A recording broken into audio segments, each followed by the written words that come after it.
Hello, I'm Judy Vitale with ReadTheStars.com, and this is Weekly Horoscopes at Work for December 15th through the 21st. Yeah, Winter Solstice time coming, and it's going to be one heck of a Winter Solstice. This week, I hope that you've got some nice relaxing time in and under your belt, because things are about to get pretty turbulent, I would say, okay? We have several things going on this week. We have the Uranus-Pluto square coming into an exactitude. That's on Monday. Then we have the winter solstice, a new moon, and Uranus moving forward. All of that happening on Sunday. And then on Tuesday, Mercury moves into Capricorn. Those are the highlights. Let's get into the day-to-day. Monday, with Uranus and Pluto in a square, as they have been, but when it becomes exact, there will be events that are not necessarily under our control. So our job will be to just be as calm as we possibly can and do the right things step by step. It's that simple. Don't freak out. Don't worry. Don't try to think about what it is that might happen. And it could be that nothing happens at all. But when these two planets get together, something somewhere is changing. We may not even be able to detect it right now. So don't let all of the hoopla about it get you overly excited. Your best bet is to just stay the course, do whatever you can do to be as calm as you usually are in any other Monday. Okay? On Tuesday, Mercury moves into Capricorn, which will be great because when Mercury moves into Capricorn, all the excitement and the thrills of Sagittarius in terms of the way that people speak and the way that they think will calm down substantially, and a rational way of looking at things is going to take hold. So that's going to be really great. However, we will have the moon getting engaged in the Uranus-Pluto drama. The moon in Libra, thank goodness it will be in Libra because people will be comparatively calm. It will square with Pluto and oppose Uranus. So if you have anything around 12 degrees of Aries, Cancer, Libra, or Capricorn, you might feel this pretty heavily. So to have a look at your chart and see where it's going. If you don't know, you know where to find me, right? Okay. Wednesday, if you're going to do something, this might be the day to get something done at work, okay? Especially creative projects with the moon in a trine with Neptune. That's nice for creativity. There will be a void, of course, moon until about 9:52 a.m. Eastern Time, at which point the moon will move on into Scorpio. That will allow us to concentrate, focus, and feel what we're doing a lot more than we have for the earlier parts of the week. On Thursday, that Scorpio moon continues to sort of dominate our emotions and make our emotions an emphasis in life. It will make a sextile to Venus and a square to Mars and a sextile to Pluto. This is interesting for love affairs, even like business relationships. The triangles really come into play when these planets begin to interact in this way. So if you're on the wrong end of a triangle, you might want to make sure you're getting a square deal, if you know what I mean. Okay. So on Friday, we'll have the moon void, of course, from 4:11 to 4:55 p.m. Just a short little thing in the afternoon there. And this is Eastern Time again, okay? At 4:55 p.m., the moon goes into Sagittarius. But before that, the moon will conjoin with Saturn, right at the very end of Scorpio. So, you know, there's going to be maybe like an ending or a decision that you make. Perhaps something about your holiday plans, that you're really going to be sensible this year and only do what you can afford. I think that that's probably a good idea for all of us.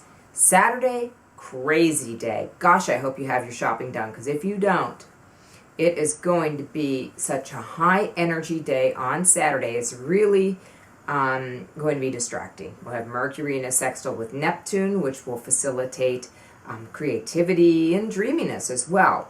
Venus square Uranus, very impulsive about our feelings. Venus conjunct Pluto, and Mars sextile Uranus as well. So that whole thing about the triangles that we spoke about for Thursday, that could really come out on a Saturday night date. So be watchful of what you're doing. And this could even involve, you know, like you, your partner, and the in-laws, where you kind of feel left out because your partner is siding with them in a dispute of, you know, what you should wear to the Christmas party or something of that nature. So, and if you have an office party on Saturday night, don't wear the lampshade on your head. It's not pretty. It won't look good on Monday morning. Besides that, you're going to need to prepare for Sunday. Sunday is going to be, there's just no getting out of it, a very intense day. The planet Uranus has been asleep for the past several months, and it will come out of its retrograde period on Sunday at 5:45 p.m. At that point in time, all of those things, those impulses that we've had, the things that have happened that we weren't expecting, that we've been able to put on the back burner for the last several months, they're going to come back out now. So we've got to deal with them.